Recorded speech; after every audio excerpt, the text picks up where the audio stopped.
Within the NEC requirements under the programme, Ewan, there's a requirement to show both time risk allowances and float within the programme. But aren't they the same thing? No, they're not exactly the same thing. Float, there are many forms of float: free float, total float, terminal float, and time risk allowance is another form of float.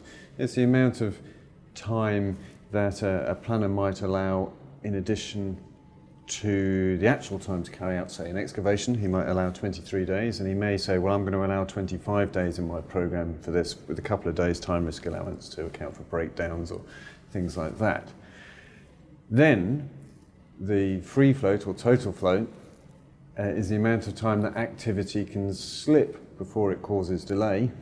But the crucial part is the time risk allowance has already been included within the activity, and the float, free float and total float, is outside the activity. So when you're looking at costing activities, Ian, do you take into account the amount that's in the time risk allowance, or are you looking at the part of the activity outside the time risk allowance only?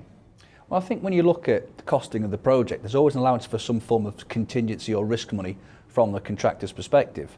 The contract allocates risk, the contractor carries a proportion of that risk, and they've got to allow for those risks within their price.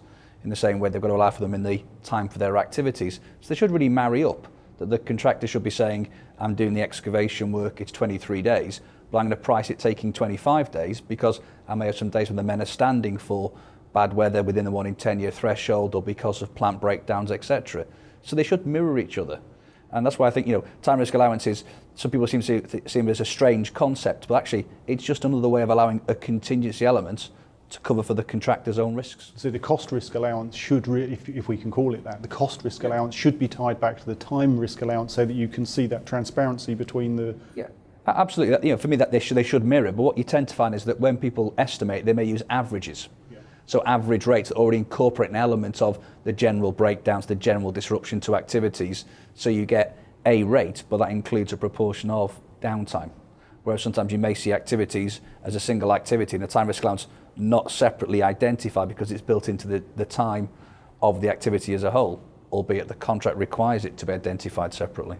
In terms of managing the works, John, from a sort of project management point of view, does it matter where you show the time risk allowance? Do you need to show it on every activity? Do you roll it up into sections, show it as a big block at the end? Well, if you ask the programmers, you can get some quite heated debates depending upon whether you're into buffered programs and so on. If you read the wording of the contract, it just says you show time risk allowance.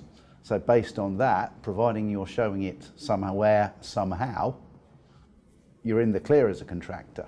I think that complies with the contract, but in terms of being a project manager and being able to therefore manage the project, how would you want to see it shown? Well, the most common way in which it's shown is the programmers introduce an extra column in there and just put -1 day or -2 days or something. Some programming software I've seen is actually advertised as being so you can show your time risk allowance, and the end of the bar is shaded a different way to the other one.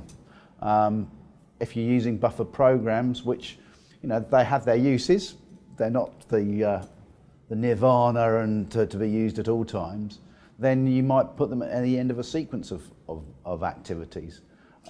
You've got to have use it in the right circumstances. And it's a common theme of our discussions is you actually need to bring on board the project manager to understand why you're doing it that way, how you operate, and the logic, so that they understand it. I think the safest way is through the column in the Gantt chart, rather than perhaps on the bar in the Gantt chart, because sometimes it will show the 2 days at the end of the bar. Well, actually, those 2 days aren't at the end of the bar. They could be at any point along that bar. And although construction professionals, we recognise that sort of thing, it can be misinterpreted by perhaps the employer. I would just say, I have seen other pieces where that parties have said we allow 3% as a one-line statement to say that all activities are subject to 3% time risk allowance. Do you think there's a difference, Ewan, between how you would use time risk allowance as a project management tool as opposed to a forensic tool? Because the accepted program kind of gets used for both. Well, I think the time risk allowance from a project management point of view is basically being realistic. It's saying that nothing works 100% efficiently. We've got to make an allowance, just like Ian was referring to the cost allowance, we have a time allowance. And that makes your program realistic and capable of achievement. Yeah. And therefore there's your planned completion. As a forensic delay analyst, I would respect the time risk allowance, and that would be part of an activity's duration, and I would, subject to the circumstances, be assessing any float in the programme after having allowed for the time risk allowances. Just to give a way which seems to explaining time risk allowance to contractors, I say you know you have your target programs where you have the length of a bar is in theory how long it would take you to do it, and your target program is every bar is completed as fast as it possibly could. In theory, you could achieve practical or completion in that time, but in reality, some of those bars are going to take longer. Not just use up the time risk allowance, some of them might even use up a little bit more. But that seems to what the bell goes off in contractors' minds when you say it's a target program. Just to give you a practical example in terms of project management, years ago it was a project in Ipswich to make sure the centre of Ipswich didn't flood, and that it was a big tunnel. And they had to have some lane closures in the middle of Ipswich where they basically sunk a shaft down. And they didn't want to achieve their best productivity and then go, oh, but we only planned the lane closure 3 weeks later on, and now we have to give up all that improvement in productivity. So they said, we want a 3-week road closure from this time, which could start here or there. And that was a practical use of it on that project.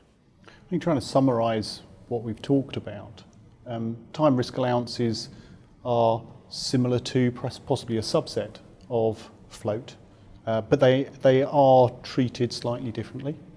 I think there are multiple different ways in which you can represent that time risk allowance, and it would be wrong to say any one way is the only way you can do it. You have to look at the circumstances.